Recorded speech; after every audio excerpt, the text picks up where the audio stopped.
আপনাদের উপর শান্তি বর্ষিত হোক। আশা করি সবাই ভালো আছেন। তো দেখুন, এই প্রতারণার যুগে প্রতারণা হবে, এটাই স্বাভাবিক।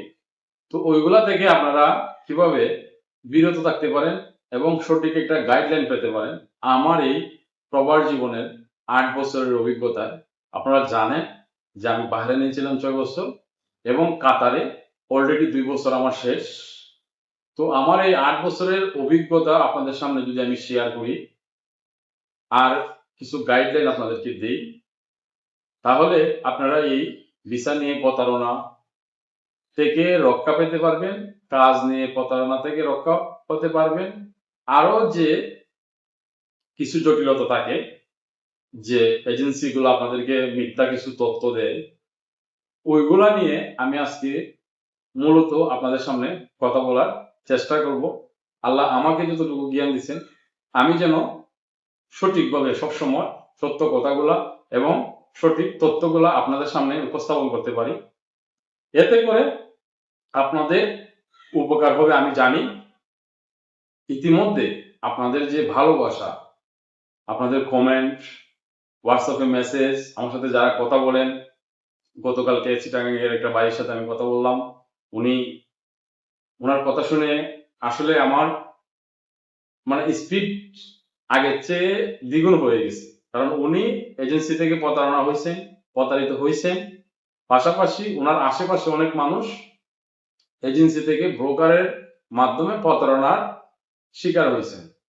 তো উনি আমাকে বিষয়টা যখন শেয়ার করছেন, ইতিমধ্যে আপনারা জানেন যে আমি অনেকগুলা ভিডিও দিছি।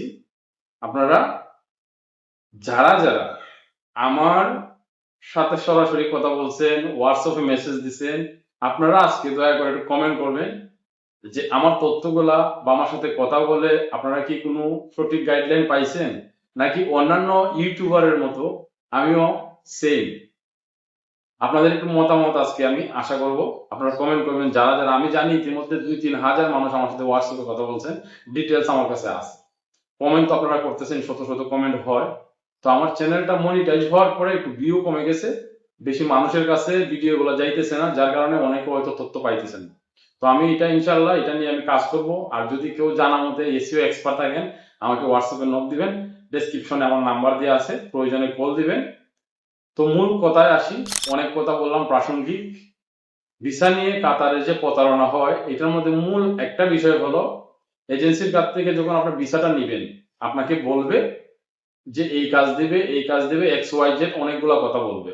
তো ইতিমধ্যে আপনারা অনেকে আমাকে ভিসার ক্যাটাগরি দেখাইছেন, কারো প্রফেশন ড্রাইভার, কারো প্রফেশন ওয়েটার, কারো প্রফেশন ইঞ্জিনিয়ার। তো প্রফেশনের উপর কিন্তু কাতারের কাজ নির্ভর করে না। ভিসার কপিতে একটা প্রফেশন থাকতেই পারে, এটা হোক যে কোনো প্রফেশন, হাই অথবা নর্মাল। তো ওই প্রফেশন অনুযায়ী আপনাকে কাজ দিবে, বা এজেন্সি যে কথা বলছে ওই কাজটাই দিবে, এরকম কিন্তু সচরাচর হয় না, এটা আমরা ভালো করে জানি। তো দেখবেন কাতারে আমি যতগুলো ভিডিও দিচ্ছি, আরো যারা কাতার থাকে, এখন সোশ্যাল মিডিয়ার যুগ, আপনারা তাদের সাথে কথা বলবেন। 10টা লোককে যদি নিয়ে যায়, 8টা 9টা লোক কাজ পায় না, যে কাজের কথা বলছি এই কাজও দেয় না। এটা কাতারেই ঘটে, অন্যান্য দেশে কতটুকু ঘটে না ঘটে আমি জানি না, কারণ আমি অন্যান্য দেশের কাজ তো করি না, যার কারণে আমি বলতে পারবো না। তো যাই হোক, আমি কাতার নিয়ে যেহেতু ভিডিও বানাই, সবসময় চেষ্টা করব কাতারের বিষয়ে আপডেটগুলো আপনাকে দেওয়ার জন্য। তো এজেন্সিগুলা, ব্রোকারগুলো আপনাদেরকে এই কথা বলে ভিসা দিবে, বলবে যে কোম্পানির ভিসা, গেলে পরে টাকা খাওয়া কোম্পানির স্যালারি এত এত এক্স ওয়াই জেড যতই বলে একটা অ্যামাউন্ট, তারপরে গিয়ে দেখবেন এখানে কিছুই নাই। এটা আমার অভিজ্ঞতা থেকে না, এই পর্যন্ত 100-এরও উপরে আমার হোয়াটসঅ্যাপে মেসেজ আসছে, তারা এভাবে প্রতারিত হচ্ছে। গিয়ে কোম্পানি পাইতেছে না, আইডি দিবে পরের কথা, অফিসই পাইতেছে না। বুঝে আইডি বলতে আকামা, যেটা আমরা বলি ভিসার মেয়াদ, ওইখানে আপনি রেসিডেন্স পারমিট যে 1 বছরের পাবেন, 1 বছরের একটা আইডি কার্ড, এটাই দেওয়া হয় না।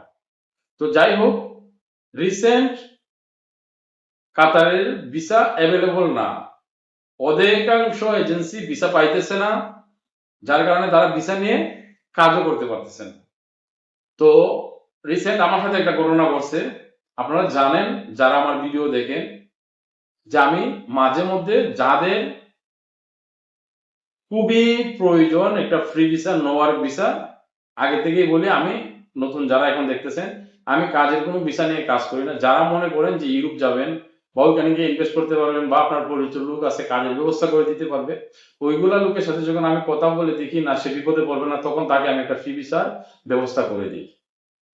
তো ইদানিং আমার ভিডিওগুলা দেখে অনেক এজেন্সি, তারা সরাসরি তাদের যে এজেন্সি আছে এটা স্যার আমাকে বলে না, তারা বলে তাদের ভাই বাজার আছে, আপনার কথা ভালো লাগে, আমাদেরকে একটা ভিসা দিন, এটা ভিসা প্রসেসিং করে দিন, কোনো কাজ দিতে হবে না, কোনো কিছু লাগবে না, জাস্ট আপনি যাওয়ার পরে আকামাটা দিয়ে দিন। ওইভাবে বলে আমার সাথে অনেকে কথা বলে। যখন আমি প্রশ্ন করি যে কে যাবে, আমি ওই ব্যক্তিটার সাথে কথা বলবো, উনি কেন যাবেন, ওনার সাথে কি কথা বলাইতে পারবেন, তখন আর তারা একটু মানে পিছু হেঁটে যায়। তারা বুঝতে পারছে যে আমি হয়তো বা তাদের কথায় ধরে ফেলছি যে তারা মূলত এজেন্সি আমার কাছ থেকে ফ্রি ভিসা নিবে, নিয়ে এটা 5 লাখ 6 লাখ টাকা 6.5 লাখ টাকাও আমি জানি, যেটা অধিকাংশ ভাই 6.5 লাখ 5 লাখ 5.5 লাখ টাকা দিয়েও মিডল ইস্ট কাতার বিভিন্ন দেশে যাইতেছেন।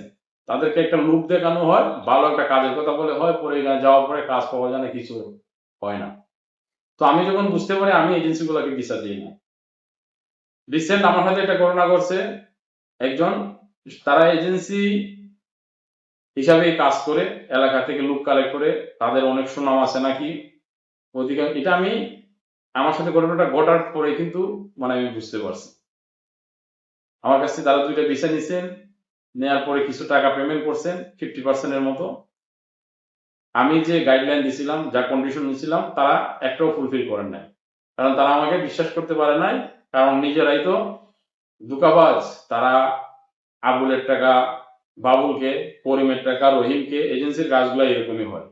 দেখবেন ওই এজেন্সিগুলো আপনার ভিসার টাকা নিয়ে তারা হজ করতে যায়, ফ্যামিলি ট্যুর করতে যায়, মালদ্বীপ ঘুরাইতে যায়, থাইল্যান্ড ঘুরাইতে যায়। পরে যখন ভিসার কাজ হয় না, তখন টাকা দিবে কিভাবে?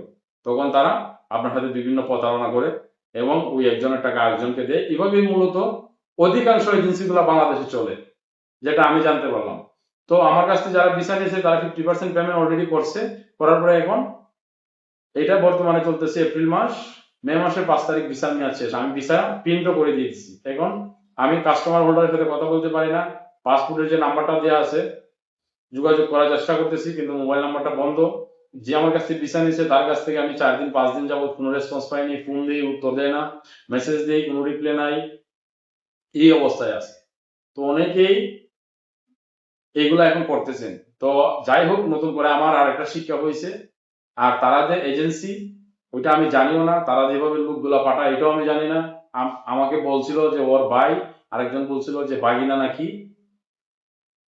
এরকম বলে আমার কাছ থেকে ভিসা করে নিয়েছিল। যাই হোক, ওদের সাথে যদি আমার সঠিকভাবে সমাধান হয় ইনশাল্লাহ ওইটাও আপনাদেরকে বলবো। আর যদি তারা প্রতারণা করে, আমি তাদের ছবি সহ যে এরিয়াতে আছে ওই এরিয়াতে প্রয়োজনে ফেসবুকে ইউটিউবে বুস্টিং করব, করে ওদের ক্যারেক্টার আমি পাস করবো ইনশাল্লাহ, যাতে কারোর সাথে প্রতারণা না করতে পারে। কারণ আমাদের কাছ থেকে ফ্রি ভিসা গুলা নিবে, ভালো কথা বলে, পরে ওই ফ্রি ভিসা গুলাই তারা কাজের কথা বলে হাই ডিমান্ডে, হাই প্রাইসে তারা বিক্রি করে দেয়।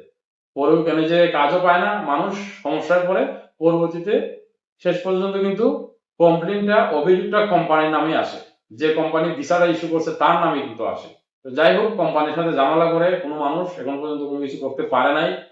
আর কোম্পানি সবসময় লয়ার থাকে, বিভিন্ন ফাঁক, ফাঁক বলতে আমরা যেগুলা বুঝি, বিভিন্ন গ্যাপ থাকে, ওইগুলা দিয়ে তারা বের হয়ে যায়। একটা ব্যক্তি একটা কোম্পানিকে কিছু করতে পারে না, কোম্পানির যতই ফল্ট হোক না কেন। তো এই হলো মূলত এজেন্সি নিয়ে যারা কাজ করেন, ব্রোকার যারা, তারা ভিসা নিয়ে যে প্রতারণাগুলা করেন। তো আপনারা এইগুলা থেকে, আমি জানি না আমার কথাগুলা কি কন্টিনিউ হইতেছে কিনা বা আপনারা বুঝতে পারছেন কিনা, আপনাদেরকে যে প্রতারণায় পালানোর চেষ্টা করবে, এইটাই বলবে একটা ভালো কাজ দিবে, বলে দেখবেন আপনাকে কাজও পাইতেছে না, কোম্পানি পাইলে তো আলহামদুলিল্লাহ, যাই হোক থাকতে পারবেন, 1 বছরের আইডি পাইবেন, টুকটাক কিছু যদি পালন করবেন, আর দেশটা আসা ছাড়া আর কোনো রাস্তা থাকে না। অনেক টাকা মানুষ ঋণ করে মিডিল ইস্টে যায়। তো আমার মূলত আজকে ভিডিও মূল বার্তাটা যদি আমি বলি, আপনারা কাজের উদ্দেশ্যে যদি বলে আপনাকে কাজ দিবে, ওটা ভালো করে যাচাই বাছাই করে দেন, তারপরে মুভ করবেন, সিদ্ধান্ত নেবেন। আর না হয় কাতার যাবেন না, কাতারে আসবেন না। কাতার স্কিলেবল, দক্ষতা যাদের আছে তাদের জন্যই কাতার। আমার জানা মতে শুধু কাতার না, মিডল ইস্টে পৃথিবীর যে কোনো দেশে যান, আপনাকে একটা দক্ষতা অর্জন করে যেতে হবে। যে দক্ষতাটা আপনি শিখছেন, যে স্কিলটা আপনি শিখছেন, ওই স্কিলের বিনিময়ে কিন্তু আপনাকে স্যালারি দেওয়া হবে। আপনি কোনো কাজ জানেন না, ভাষা জানেন না, কিছু জানেন না, গিয়ে এখানে বিপদে পড়বেন, এটাই নিশ্চিত। তো আপনাদের প্রতি আমার আজকের যে মেসেজ, অনেক কথাই বলছি, মেসেজ হলো আপনারা ভালো করে রিচার্জ করে তারপরে কাতারেই যান আর যে কোনো দেশে যাবেন, এজেন্সির কথাগুলো, ব্রোকারের কথাগুলো আপনারা বিশ্বাস করবেন না, এবং পর্যাপ্ত পরিমাণে ডকুমেন্ট রাখবেন। পরবর্তীতে ওইখানে যাওয়ার পরে যাতে কোনো প্রবলেম হইলে ওইটা তারা মোকাবেলা করতে পারে এবং আপনিও তাদের কাছ থেকে ক্ষতিপূরণ নিতে পারেন। তো ভিডিও যদিও অনেক লম্বা হয়ে গেছে, আশা করি আমার কথাগুলো বুঝতে পারছেন। সবাই ভালো থাকেন, সুস্থ থাকেন।